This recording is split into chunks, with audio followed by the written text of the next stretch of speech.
LA This Week. I'm Anna Margos. This is the Veterans Day celebration at City Hall, and we'll show you what it's all about. The community of Skid Row hosts this annual Veterans Day celebration for veterans who are both housed and unhoused. It doesn't matter. I'm Gil Reyes with the story next. 13 Medal of Honor awards are handed out to those who go above and beyond the call of duty. The story next.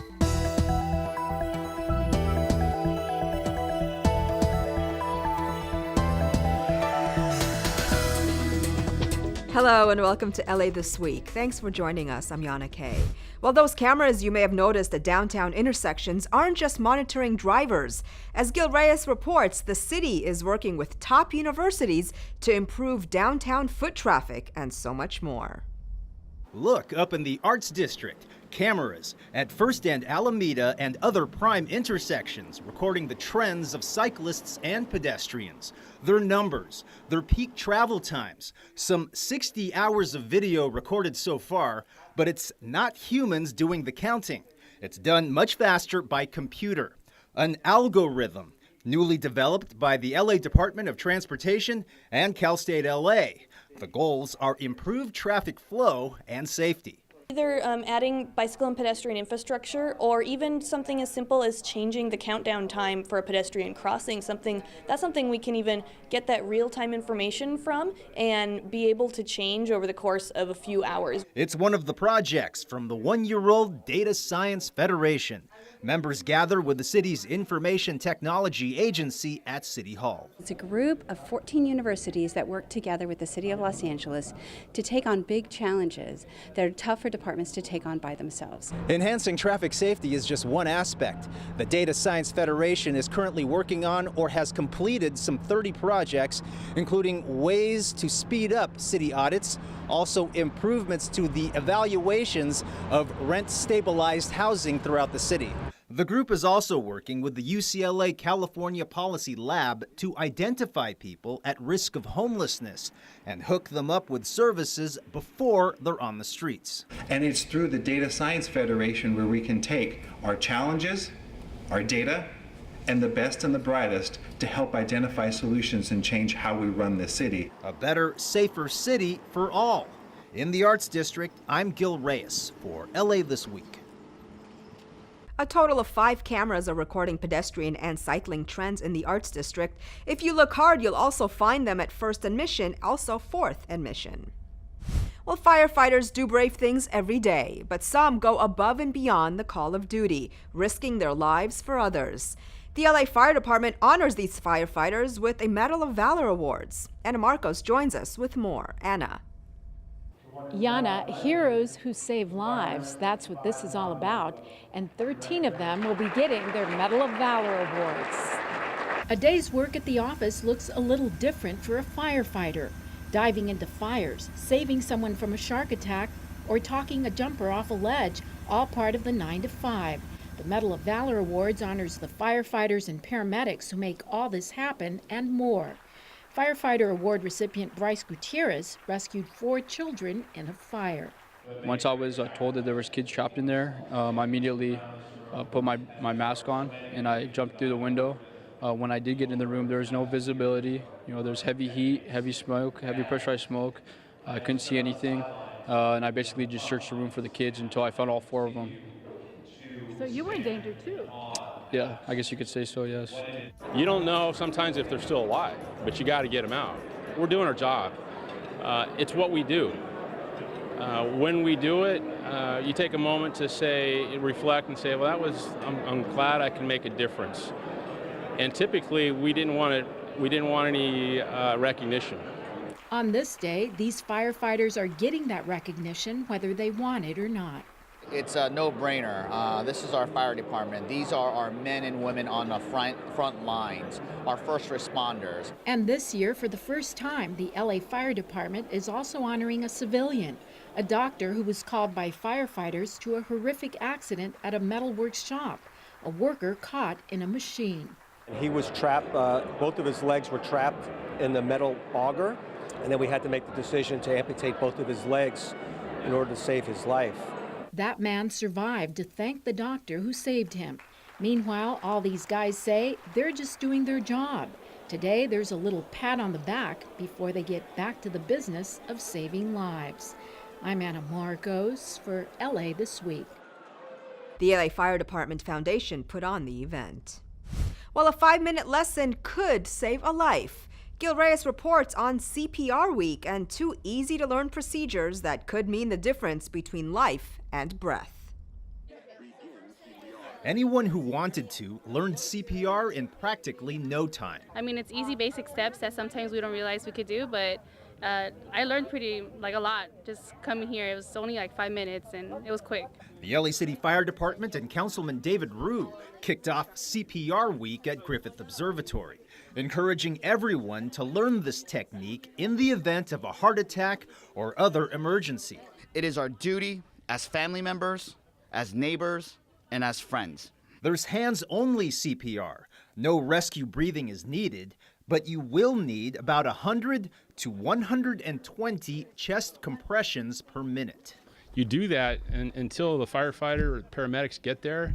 And in the city of Los Angeles, we're very fortunate. We'll be there probably between 5 and 6 minutes from the time they made the phone call. So it's not a long time, and it can literally make a difference. Also being taught how to use an automated external defibrillator. It administers electric shocks to revive the patient. It's easier than it looks. Place the pads on the patient as indicated and listen to instructions. This technique requires 30 chest compressions followed by 2 breaths. 30, give 2 breaths. And when it's time to deliver the shock, make sure you're not touching the patient. Press the shock button. Now, shock Now go right back into CPR. CPR. Just like you did. Good. So the fact that they're making this available to the public is a really, really great thing. The life you save could be a family member's. Most cardiac arrests occur at home. In Griffith Park, I'm Gil Reyes for LA This Week. Missed the class? Well, the American Red Cross also offers CPR training. Learn more at redcross.org. It's a step up for quality education for lower-income students in the Boyle Heights area. Anna Marcos takes us to the grand opening for the new Endeavor College Prep Campus. Blowing bubbles and going to college don't seem like a natural fit. But here at the grand opening of the Endeavor College Prep School, they are. Oh, why not throw in a little mariachi music, too? The Eastside Charter School focuses on college prep for students from 1st through 8th grades, kids who often don't get the educational opportunities other students get. Since 2009, the school had been borrowing space from the LA Unified School District. In those days, Boyle Heights had no charter school choices for families. But now a whole new era has begun for Boyle Heights students. The last few years, we've been split across 3 separate campuses, so we're so excited to finally have our own building. You know, here in Boyle Heights, largely immigrant, low-income community, having schools like this here and having this small class size and having parental involvement and having teachers who understand the kids, it really is our ingredients for these students to succeed. And we can show that no matter where you come from, these kids can achieve their God-given potential if given the chance. Look at this, state-of-the-art classrooms and top-notch education to prepare every student for college. You'll see classrooms that really emphasize and focus on getting kids ready for college, getting them thinking about college right away. Talk about how you will not give up this fight for quality schools everywhere. And just like LAUSD schools, this charter school is free and open to anyone who wants to apply. There is a catch, though. They apply, and it's through a lottery system to fill our seats. Our waiting list is quite lengthy. Right now, 660 front row seats to a quality education are waiting. I'm Anna Marcos for LA This Week. The new school was once the site of a shopping mall. Well, so many different types of food, so many different types of people. Downtown's Grand Central Market epitomizes the rich diversity of Los Angeles with a variety of delicious dishes to savor. And as Gil Reyes reports, the market recently turned 100 years old with a cake befitting the occasion. LA's bustling Grand Central Market celebrated 100 years with a 100-layer birthday cake, luring even more crowds than usual to this popular downtown haunt. I'm here with my son, Charles Jr., and we're just having a great time. And this cake is delicious. The birthday cake made with 390 pounds of butter. But this was just one food option because every day there are some 40 vendors to choose from. The market is one of downtown's original food halls to gather so many different cuisines and cultures of Los Angeles in one place. And it's still with us today.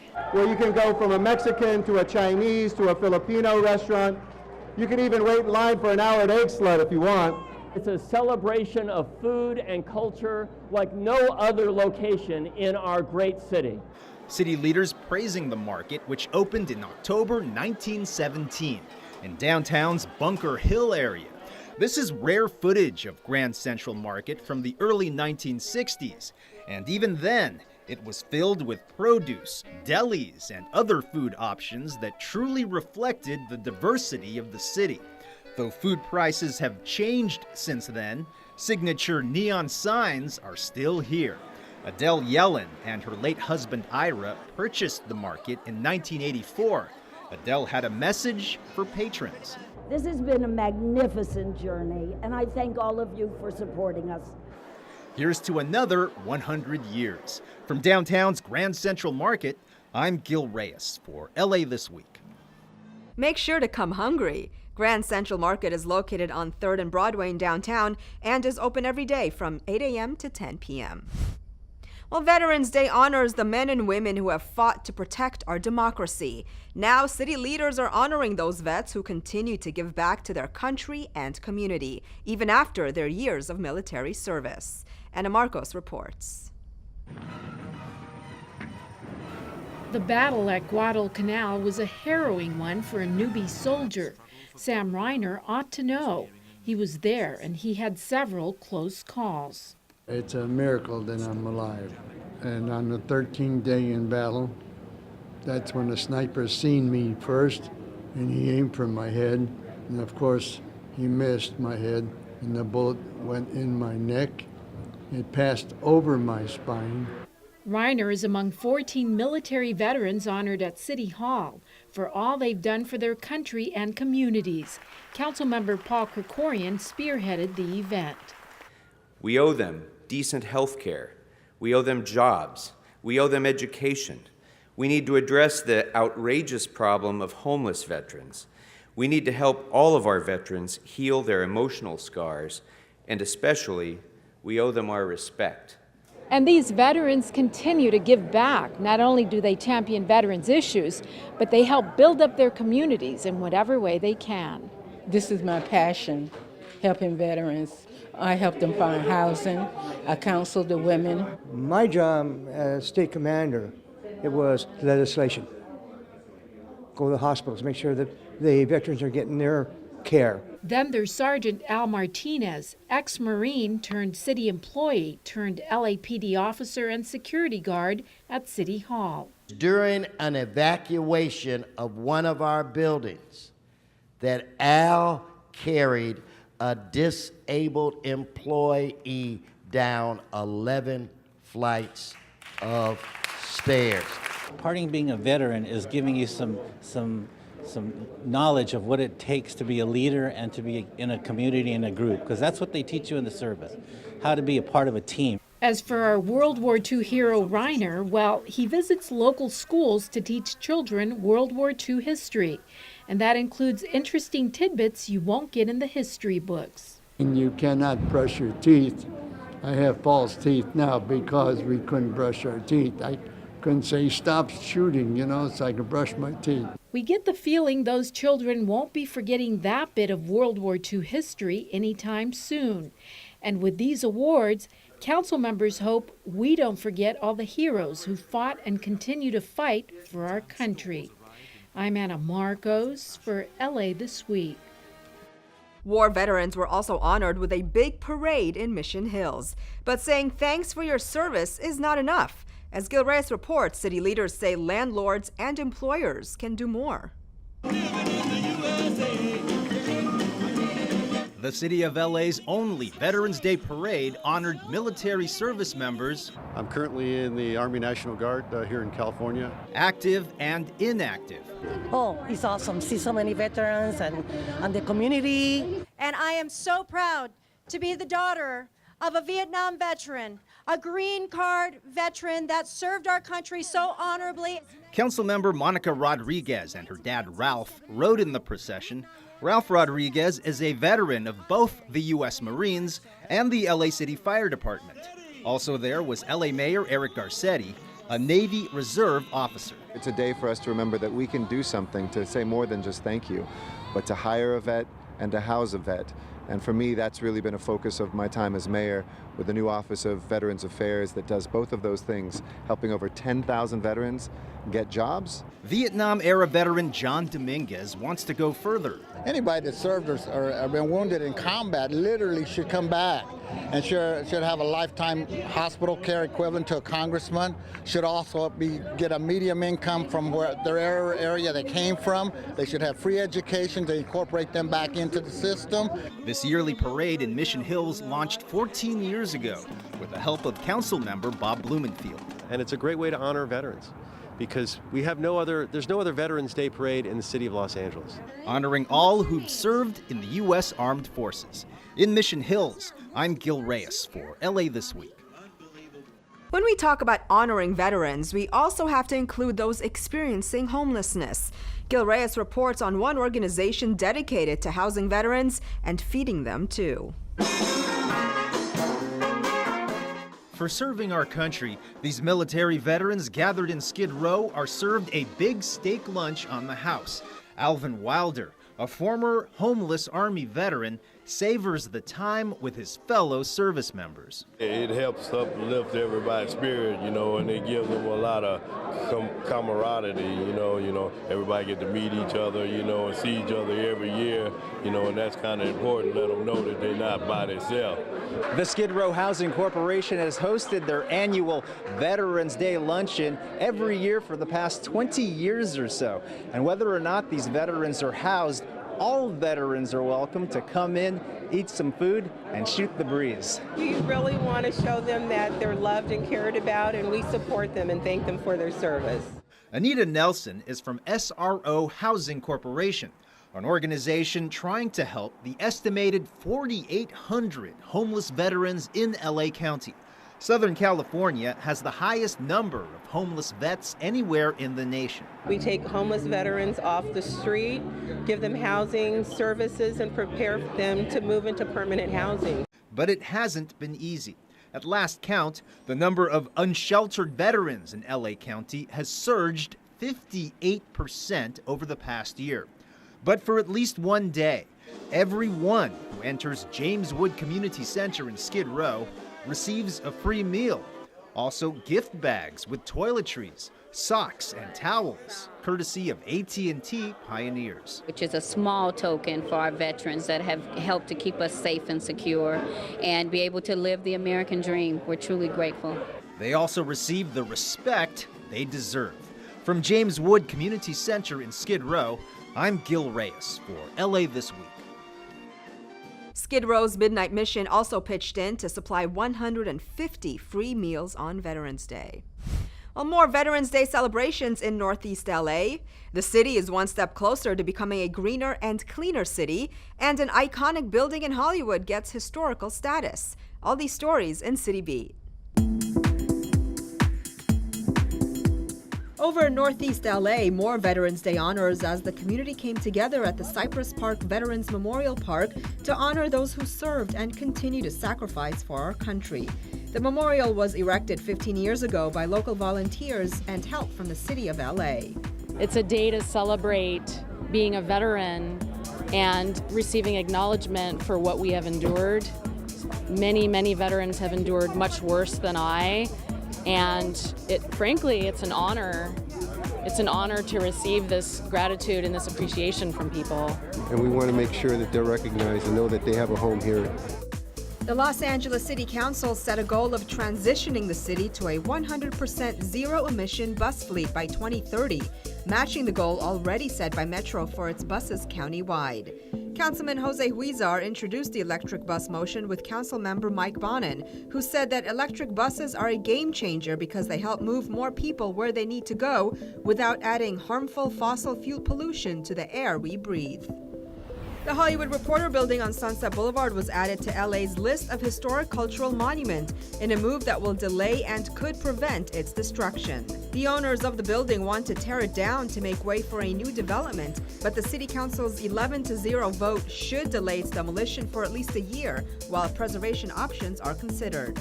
According to the historical status application, the building is historically significant for its Regency modern architecture and its connection to the Hollywood Reporter. Once a month, downtown LA streets turn into a giant art gallery and promenade as thousands of people take in the art scene.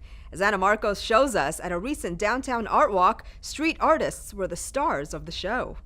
The latest downtown art walk is about bringing art in from the streets.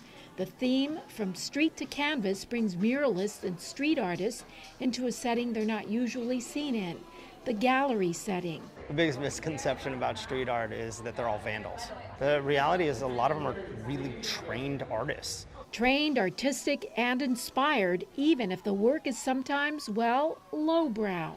I do kind of lowbrow, sort of bright, creepy things. I like to zoom in on animals. I like eyeballs and teeth. Yeah, they're a little bit scary, but I think that they're a little bit more fun that way. I'm going to be doing like a live performance here in a bit where I draw the public live in a blind contour style. One by one, people come up and I look at them and draw them without looking at what I'm drawing. The Downtown Art Walk puts a spark in LA's downtown area every second Thursday night of the month, bringing art, culture, food, and fun to Angelenos, a brisk business to downtown merchants and art galleries, and a new art clientele for the artists. So being able to do this and invite people into downtown and make them feel welcome and give them a true experience is really what ArtWalk is about. And with all the wood sculptures, canvases, and live drawings, there's even a little bit of the sublime in these street artists.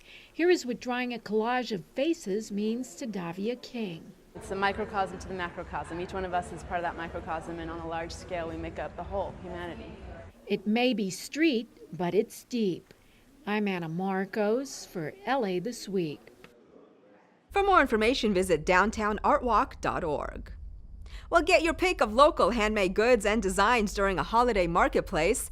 Take in all the magic and wonder of the Hollywood Christmas parade. And if you've ever wanted to dress up like a turkey, well, here's your chance. All this in this week's Things to Do.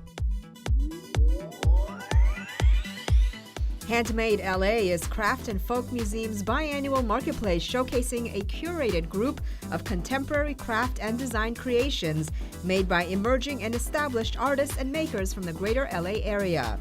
The marketplace will feature vendors who the Handmade LA curators feel are enriching the quality of handmade goods in LA. All proceeds from the sale will benefit the museum's exhibitions and programs.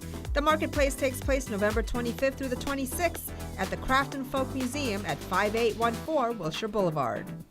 The 86th annual Hollywood Christmas Parade, presented by the City of Los Angeles and benefiting the Marine Toys for Tots Foundation, will kick off the holiday season with floats, balloons, costumed characters, bands, equestrians, and celebrities from all genres. The entertainment begins with an amazing star-filled pre-show concert. Grandstand seating allows you to enjoy the parade in the tiered seating on the largest red carpet in the world. It all starts on Sunday, November 26th at 5 p.m. in Hollywood. The turkey returns to downtown LA. Get ready, the annual Turkey Trot offers a scenic 5K and 10K route on the historic streets of LA. There'll be plenty of races, games, and activities perfect for the entire family. You can really get into character and dress up like a turkey for the costume contest, or just enjoy the potato sack race. A kids zone will have them busy with face painting and arts and crafts. The race benefits the Midnight Mission. It all takes place Thursday, November 23rd along Temple Street. For more, visit turkeytrot.la. And that's a look at some things to do. Well, that's going to do it for this edition. I'm Yana Kane from all of us here at LA This Week. Thanks for joining us. A reminder that you can catch us online at lacityview.org. You can also follow and like us on Facebook. We'll see you back here next week for more of LA This Week.